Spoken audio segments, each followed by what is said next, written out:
Hey guys, so it's the end of Microcon, and the intro I originally intended to be recorded for this video was so bad because you could not hear me with my mask. I'm gonna re-record it right now. If you are already from my channel and you don't know what a micronation is, look it up. I'm not gonna explain it here.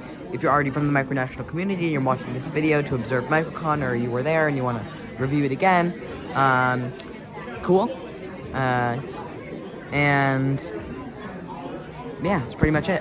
Subscribe. Let's start the video. Where are we going? Flying Spirit to Vegas. This clearly is the full experience. All the flights have been canceled. Hours later, we're still waiting. Still here. It's so late. People have just given up. Finally getting let in. Leaving the city.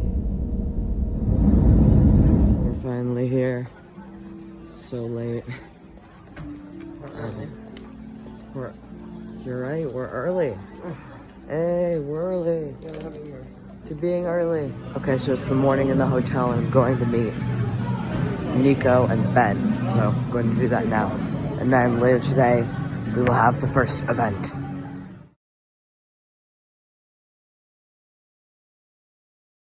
Okay, no, but we're gonna be making fun of people. Okay. So how many micronations have you guys made fun of so far? I was like, maybe we should just stay at Samsung. Pavlov is terrible. They're fascists. I hate them. Hey! What were you saying? Tear the fascists down. Let's take a video of me warming up because I think it's probably like I needed that. I should have seen this last night. I needed this. So let's take a video of me going up the. All right, Nico, do it. Do it.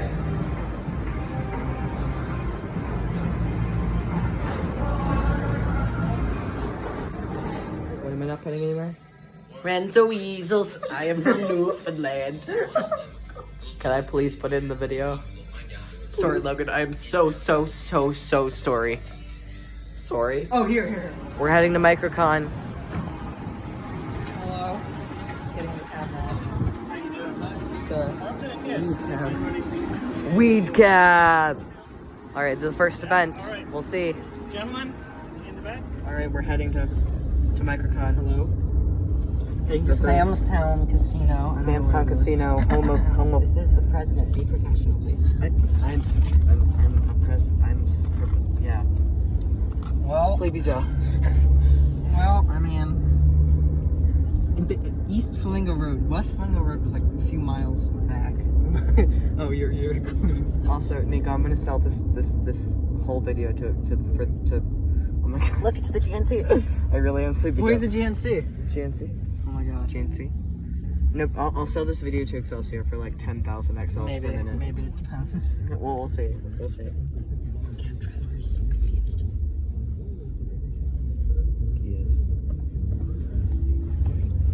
Alright. Thoughts for the camera? 0. I have 0 thoughts. You must have some. My hair is a little bit of a mess, so I'm gonna fix it. Doesn't matter. You heard it I wonder where here. the heart attack girl is. Ben is a mess. Plans to leave Georgianstein forever. Dispenser. Exactly, one of those things is false. Is it that your I'll hair let you figure it out. Is it that you're a mess? I'll let you figure it out. Nico, thoughts for Oh the my camera. god. Oh my god. Thoughts for the camera. Oh my god, it's the world's largest Skechers factory outlet, guys. Skechers factory outlet. think they can see world's that. largest. I don't think they can see that. The window's just a white blur. Alright, quality content here on the Excelsior and YouTube channel, or Darth Gamer, wherever you're watching Your this. face is just a white blur. And more like a great microcon. Yeah, Samstown. Right off the strip.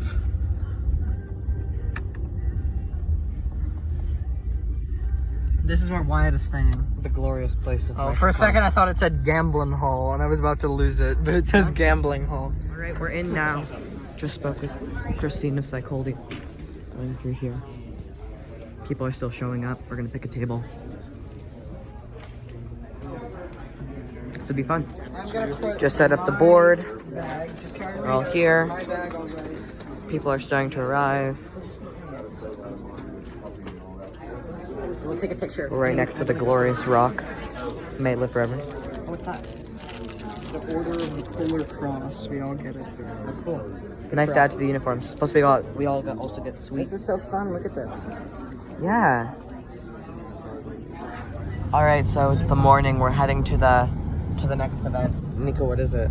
The main conference for Microcon. All right, we're wearing our official uniforms, all fancy. I'm wearing the same uniform I wore yesterday. Yeah, but we're gonna give Ben some medals when we get there. You guys have other clothes? My dad's gonna get me a white shirt. Anyways, yeah, we're heading to event 2. So this was his pop. We're heading to event 2. We met Kevin Ball yesterday. We did do that. I'm going to I'll ask add a Kevin photo. Ball to hold Connor's flag. I'll add a photo into the final cut. So we're doing like a video sort of thing right now. You are? So maybe now we don't. All right, guys. Don't mix stuff up. All right, we're heading in. I would recommend not. We've arrived. We're being abandoned. Because I don't think you understand. You're gonna get stressed about my knowledge of things. The inside of this bit is so depressing. It's just like there's like almost no one here. It's just random arcade games, random lottery games, and that's like no one. Anyways, we'll be at the place in a second. Now they're about to start a presentation. Just be quiet.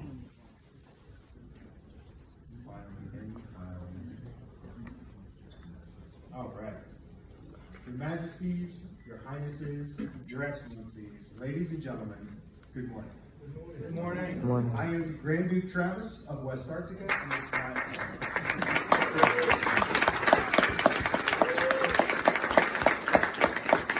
and it's my great pleasure to welcome you all to Microcon 2022. For the 4th time since 2015, we meet together in the spirit of friendship, this time here in beautiful Las Vegas, Nevada. We are 100 brave and slightly crazy souls, determined to live life on our own terms, inspired by art, by politics, and by the Micronationalists who came before us. Microcon is an excellent opportunity to reconnect with old friends, to meet new allies, and to figure out if your uniform from the previous Microcon still fits. Spoiler alert, mine didn't.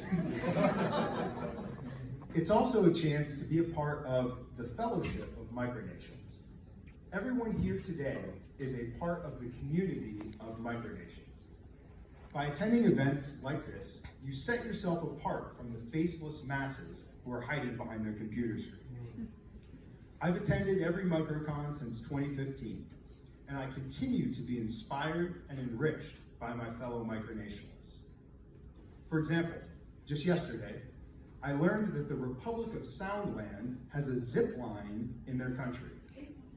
Meanwhile, in West Arctica, we can't seem to get heat or running water. Although global warming may be changing that for us. When I founded West Arctica 20 years ago, I never imagined that we would become a leader in the micronational community. Back then, my motivations for creating my own country were based around my ego and self-centeredness. But standing here today in front of all of you, I'm both humbled and honored to be your host today. On behalf of myself, the organizing committee of West Arctica, thank you from the bottom of my heart for coming to this event today. And that's it for me. So we're going to have presentations.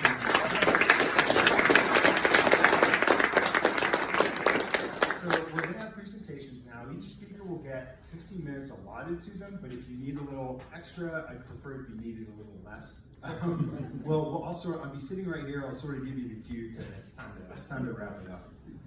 If you want to take pictures, video, anything like that for the press in the room, feel free to jump in there for an action shot if you'd like. And with that said, I will go ahead and welcome up our first presenter. And by the way, you'll be hearing from me. I'm your MC for the entire day.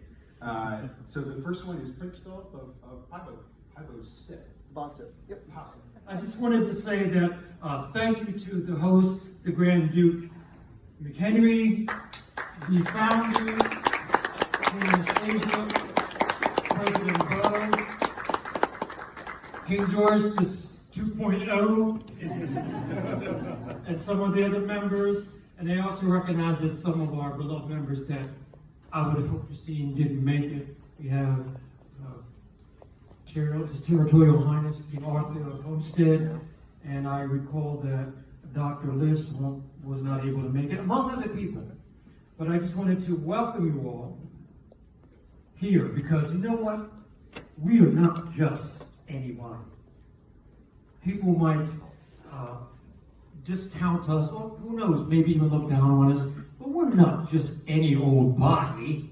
We are unique members of a community with brilliant, brilliant people who have brilliant ideas. I was listening to... And we're not a very ostentatious entity.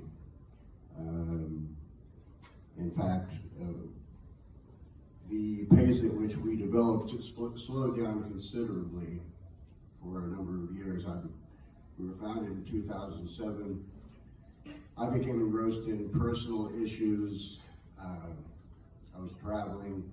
I lived in China for 2 years, from 2016 to 2018, which is a place that's not very conducive to micronationalism, as you can probably imagine. A bit younger then. Let's think about kind of owning a piece of the American West before it was all gone. Somebody had described a piece of video art that they had seen where by the E-team where they bought some land, and you know, in the middle of the desert in Utah, you do this at this time. So I did that, and I went out there, and it's quite remote, 50 miles past the last gas station, 15 miles on dirt roads. And then at the time it was 3.5 miles walking straight into the desert after that.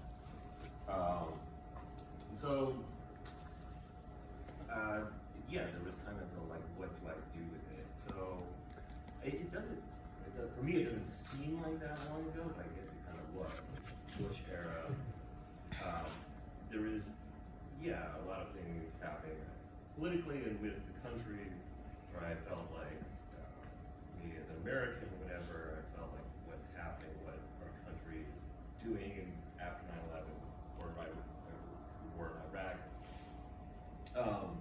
You know, it's like, is there a way that I could not have this identity, or inherit this identity, or be born into it? Is there a way that I can kind of formulate it or have a say in that type of thing?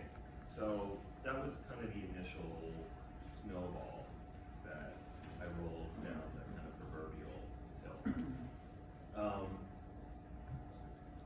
So yeah, I invited some people over, bought a nice piece of parchment, and declared Zakistan a sovereign nation. So it was a kind of tongue-in-cheek thing at the outset. Some people, I think it's gotten more serious. Some people say that maybe the joke's gotten more elaborate.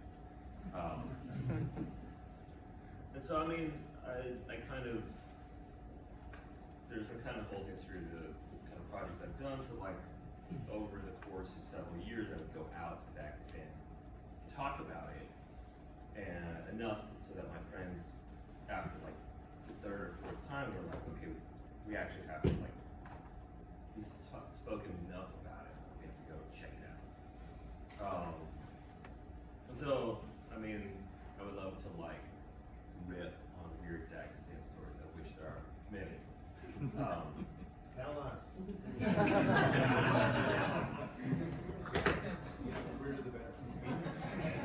Well, basically, like, I founded Zakistan in 2005, and then after that, I studied abroad in India. And was to what to write to speak to a group of other micronationalists and leaders from around the world.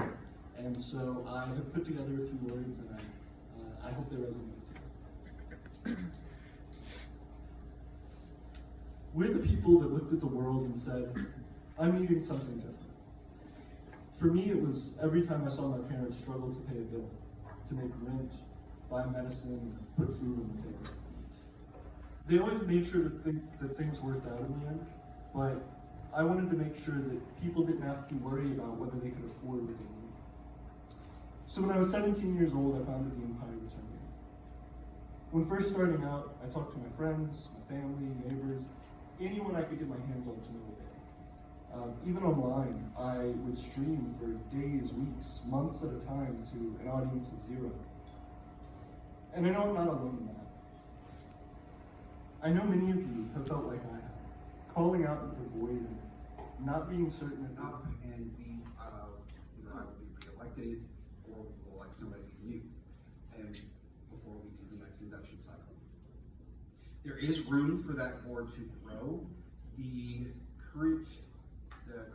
current bylaws have us capped at no more than 13, and if we do grow, we grow by 2 at a time so that we can keep a balance. As board executive, I kind of steer the ship, but I do not vote except to break ties. Our voting body is made up of the nations that have people that are on the board. And in addition to that, we also have the Arakan Empire, Amathonia, Flandrensis, Obsidia, and West 2.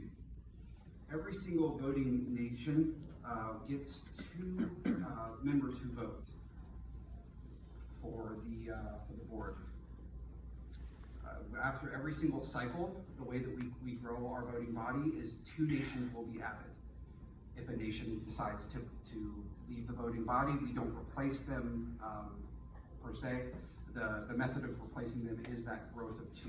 We're hoping that overall more growth will happen than nations leaving, but if there is also room in there that if we notice that we're shrinking the voting body, we have mechanisms built into our bylaws that allow us to change that or temporarily increase to 3 voting nations.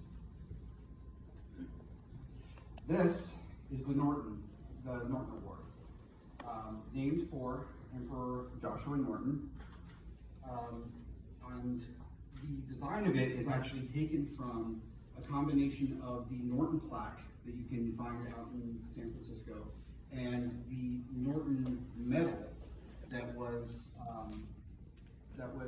for the Norton Awards that was done in the early aughts. And Molossi, I believe, was the designer of that. So we kind of married the 2 and created something that was unique. And then on the reverse of that, we have the Micronational Hall of Excellence logo.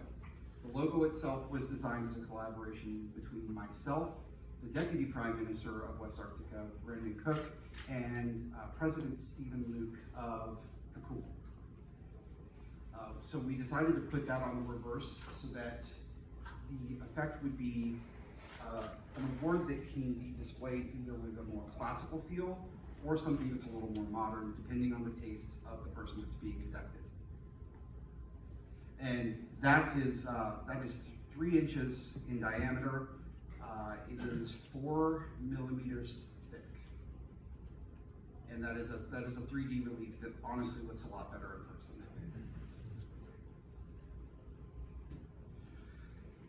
So, these are the 8 inductees of the Micronational Hall of Excellence. So, how did we get there? To start off, we open up a nomination phase.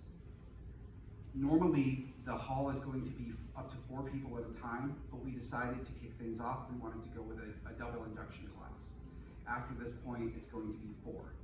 So we opened up the first round of nominations. Every single voting nation gets to nominate any individual who has had at least a decade since they started their micronational career. They have to be in good standing in the community, and they can have no history of service with the government of the nation that is nominating them to avoid any sort of nepotism. So after the first round, we went ahead, closed it, debated internally between the board, opened up the second round, and we wound up after that putting forward a ballot of 16 names. We then went in, every single voting member from a voting nation cast their ballots, and then we took the top 8 individuals who got at least 50% of the vote. And that's how we wound up with President Gabriel Porcher of Celje, Grand Duke Nicholas Flandrensis, President Kevin Ball of Molossia, President Roy of Sealand, Staatsminister Lars Wilkes of Ladonia, Prince Leonard of Hutt River, Grand Duke Travis of West Arctica, and Emperor Norton. There were some really great names that didn't quite get enough votes. That I'm pretty sure it's only a matter of time. But aside from that, that's a quick peek behind the curtain, and that's my presentation. In the future, and want to start their own things, might be asking, where do I begin? Well, long story short, social media, but also, so I started out like January 2020, bored, looking at MicroWiki, stumbled upon MicroWiki, and I was like, should do that. And I was like, I was also bored in school, so I was like, whatever. I might as well start a phenomenon for myself. And well, 2 years later, here we are. Yeah. So initially, I was like pretty much in an isolated vacuum seal of sorts. Like there was Crack free and enjoy the beautiful sun and sound of Slowjamistan, and all you can eat Mongolian barbecue has also been on the petition, and finally a lazy river. And the problem is we have the river already made, but there's no water, so it is super lazy now. You put the tube in the river and you just sit for a long time and nothing happens, and it's the laziest river of all. If we can figure out how to get water to Slowjamistan, we will have a lazy river hopefully soon. And thank you. I leave you with a quote from your Sultan. To all of you, I say thank you for being a friend. Travel down the road and back again. Your heart is true. You're a pal and a confidant. And if you threw a party and invited everyone you know, you would see the biggest gift would be from me, and the card attached would say, thank you for being a friend. And that is it. Thank you, my friend. Thank you. I've got this thing I sort of threw together at the last second. Does this have sound effects too? Yeah, it should. Yes! Cool slideshow. So we're going to talk a little bit now. I've only heard about 4,000 times a day the inspiration that Molossia has had on other micronations. And so now we're going to talk a little bit about the inspiration that other micronations had upon Molossia. Spread easy, maybe. Now, so we're in a micronation like 1999, give or take. It's actually more like 1999. So we know that Molossia was founded originally in 1977, back then called the Grand Republic of Goldstein. He's a fanboy. Cool flag, I did that myself. And I was the Prime Minister, my friend James was the King. And he moved on to other projects, but I stayed with the idea of having my own country. And in 1998, by the way, I don't think I've shown this yet, but our flag is over there. Before that, Molossia was all on paper. It was just, obviously there was no internet or whatever. Do something like that? So it was just on paper, and I had no idea there was other micronations out there.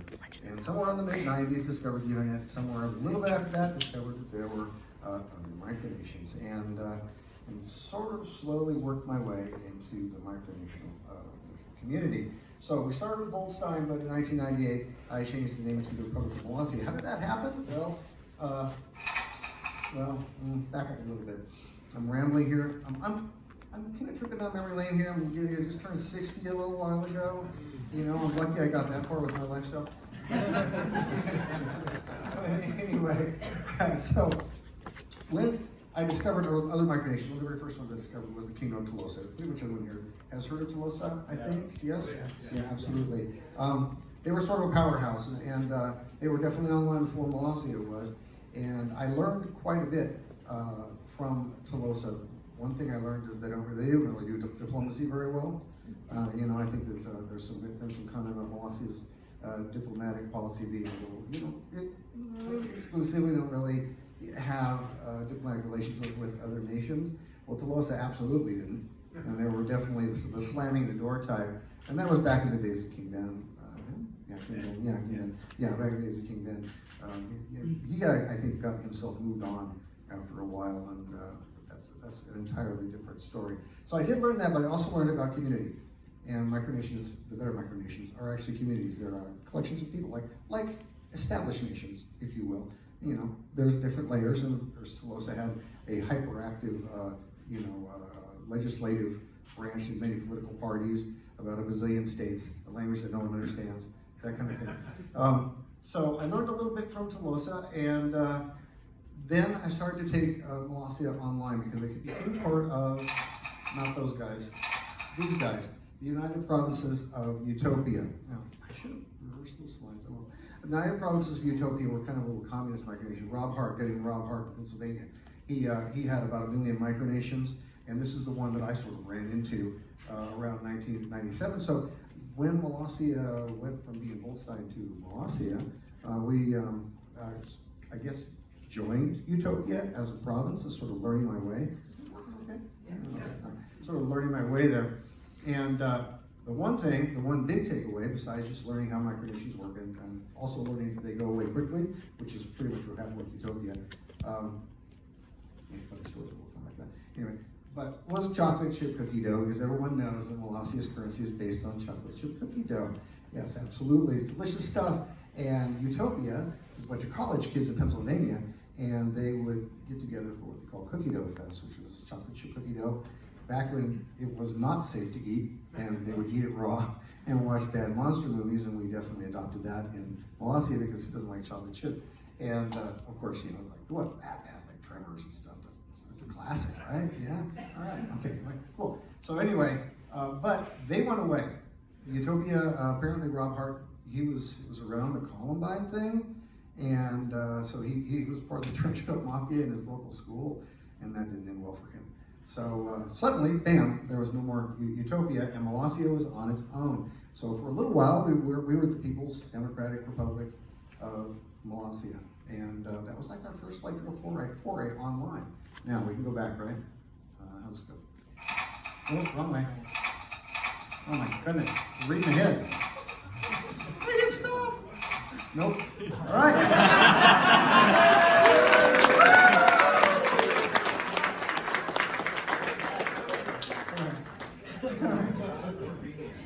Yes. So, as Molossia came online, one of the what? All right, everyone, just take a break for a minute. Cool. All right, better. All right, cool. All right, so the sovereign principality of Provinia, they were in Denmark, and they were a big influence on Molossia. I learned a lot about community from them.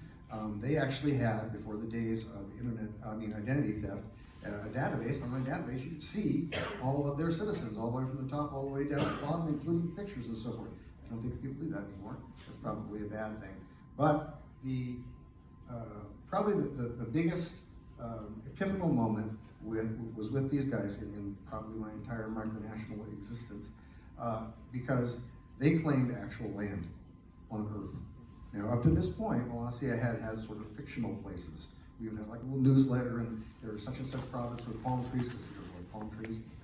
Anyway, and so forth like that. But they weren't actually real places. And at one point, I was talking with them back and forth, and they were like, yeah, we claim this island over here in a harbor there in Copenhagen, and we have this island out there. And I'm like, what? Actually claim real places? And that was a real moment in my brain. Sometimes they take a little while to catch up. But anyway, so it was a real moment in my brain, and that's when I started tying Molossia to the actual real physical place. We have obviously our house, but then by extension, for a little while, it was local places. There was a couple of abandoned ghost towns out east of Molossia that we claimed. Probably a little spike in the ground is probably still there. But anyway, but it then eventually became, our two provinces, Farfalla and Desert Homestead, which was land we also actually owned. And it was just like a big watershed in my brain that you can actually claim real places on Earth for your micronation. And so they definitely had an impact. most of these Micronations you see have actually gone away. I think Tolosa is the only one that's still around. Ironically, going back to those guys for a second, they just reached out to me for diplomatic relations. I'm like, wow, the wheels have turned. And you know what I said? We don't do that. Sorry, I slammed that door in. I was much nicer than that. Anyway, so we talked about Utopia a little bit. The Kingdom of Falkenberg. Remember those guys? Yes, absolutely. Yes. I think his name was Prince, I don't know, King Albrecht, something, Friedrich Albrecht. And anyway. He's actually still running around selling stuff from the kingdom. Really? Yeah, I ran into him online about 5 years ago, trying to buy a coin from him, and he wouldn't take PayPal, so he's still around. Oh, you darn. Falkenberg is not around, but the king is still I around. would have really thought that he would literally not be around anymore because I believed that he dropped out of the Kingdom of Falkenberg because he had health problems on He did it. have So that made me assume that he was older and then thus is no longer. But it's good to know that he's still around. They were actually our first diplomatic interaction. Excuse me, back when Molossia actually did engage in diplomacy, formal diplomacy between the nations. Also, my first knighthood. And I've got I don't know. But anyway. All right, so the Kingdom of Triparia. These guys were located in Pittsburgh, in the Pittsburgh area, Western Pennsylvania, and they were also all college kids, and they had a really good group. Their contribution, I guess, to Molossia's culture is that their citizenship requirement was that you had to actually personally know all of their citizens. So they no online citizens, somebody in the far reaches of I don't know wherever. And no, they actually had to know everyone, and that became the cornerstone of how we do things in Molossia. Our rule is that you need to know. We need to know personally all of our citizens, and that's evolved into Molossia being a family nation because we don't have a lot of friends. So everyone in the room is your friend. No, that's not so anyway, now briefly on the Kingdom of Trachonia. Remember these guys? No. Anyway, they were actually an offshoot of Reunion, the Holy Empire of Reunion, and I think the Holy Empire of Reunion is still around on some level or another. Yeah, sort of thing. Trachonia kind of weirded them out a little bit because as an offshoot, it was actually a religion based on chocolate, and the Reunion folks were a little conservative about religion. They're like, well, we don't know about that, but then they scaled it back. But I just put it up here because you got to do what you love, and they apparently really love chocolate. So I mean, not good for my blood sugar. So, but anyway, all right. So the Free Commonwealth of Penguinia. Okay, I love these guys. They were an offshoot of Tolosa because King Ben of Tolosa was a little bit autocratic, and they decided that they wanted to have their own thing. They kind of broke off. And unfortunately, you can't see anymore, but they had an absolutely hilarious message board blog thing, which was Penguin Hills 90210.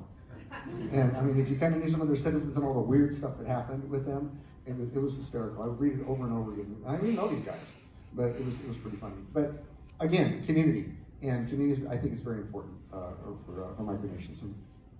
So anyway, the Kingdom of Zarahemla was our first state visit. The first state visit. We've actually not had too many where we went to another country, and they were actually here in Las Vegas. And that was, oddly enough, I don't know if this is something you want to really talk about, but it seems like every time there's a state visit, someone comes to Molossia, or we go to them, their micronation goes under. I'm not sure what that means exactly, but these guys disappeared pretty quick. I think maybe like a year or so after we came and visited them. We did that in conjunction, by the way, with the Star Trek convention. That was pretty awesome. So, now we're just talking about this guy this morning. That's Christopher Thiem of the Principality of Alameda. Alameda? Okay. Anyway, does he look like he's in jail? Yeah, that's because he's in jail. This is a very bad guy. he really was. As a Micronationals, he was really hard to be around. He was a jerk. I'll be nice to say. Oh, okay. See, I didn't know that one. Devoted neo-Nazi. Oh yeah, that explains an awful lot. And he's actually in jail now, serving, I don't know, umpteenth terms for 17 years. 17 years for doing very bad things. It's kind of an example of what not to do. But I guess it kind of tells you if the guy's a jerk online, maybe he's like a jerk in real life too. I think he tried to kidnap his girlfriend and kill her.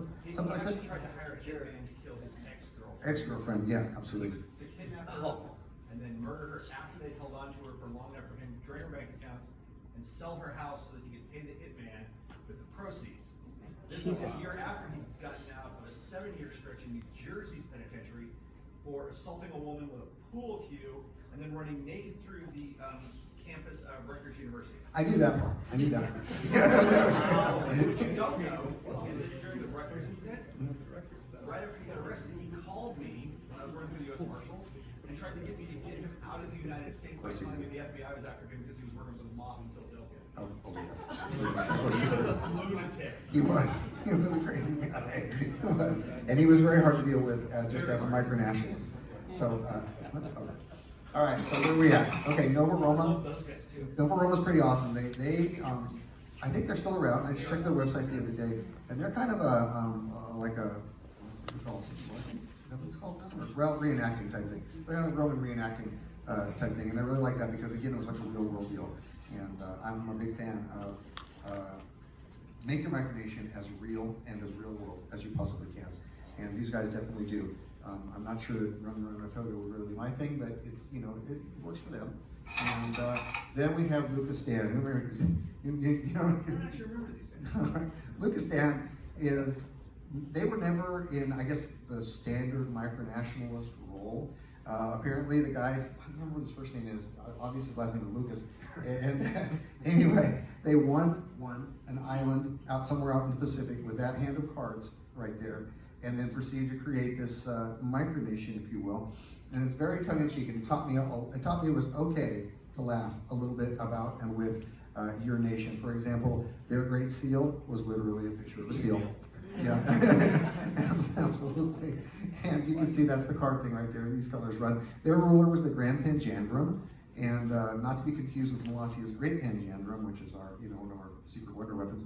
But anyway, go to YouTube. What you going? Yeah, I remember that. No. Anyway, fortunately, the Grand Panjandrum just recently died, which is sort of sad passing in the micronational world. But at any rate, you can still check out their website. I don't know how it's still active because it's been literally the same for 20 years.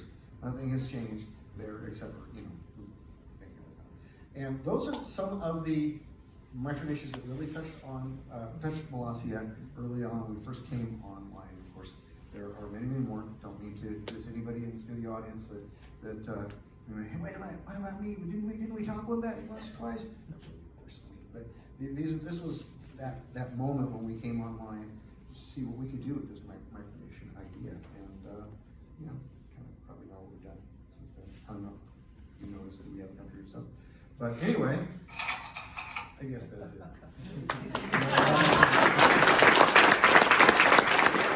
We just had like a 13th interview. This is the evening. It's nearing the end of the whole conference. I couldn't record the dinner segment because it was impolite to record stuff at dinner. But we're almost done. They're about to do trivia, which we might participate in. But yeah, this has been most of the Micronational conference thing, Microcon 2022. This has been. Oh, also there was an epic moment where Nico was a Chelsea simp, and I will post a picture after this. Anyways, guys, thank you guys for watching the video. I really appreciate it. Subscribe if Micronation. That's pretty much it. All right, bye.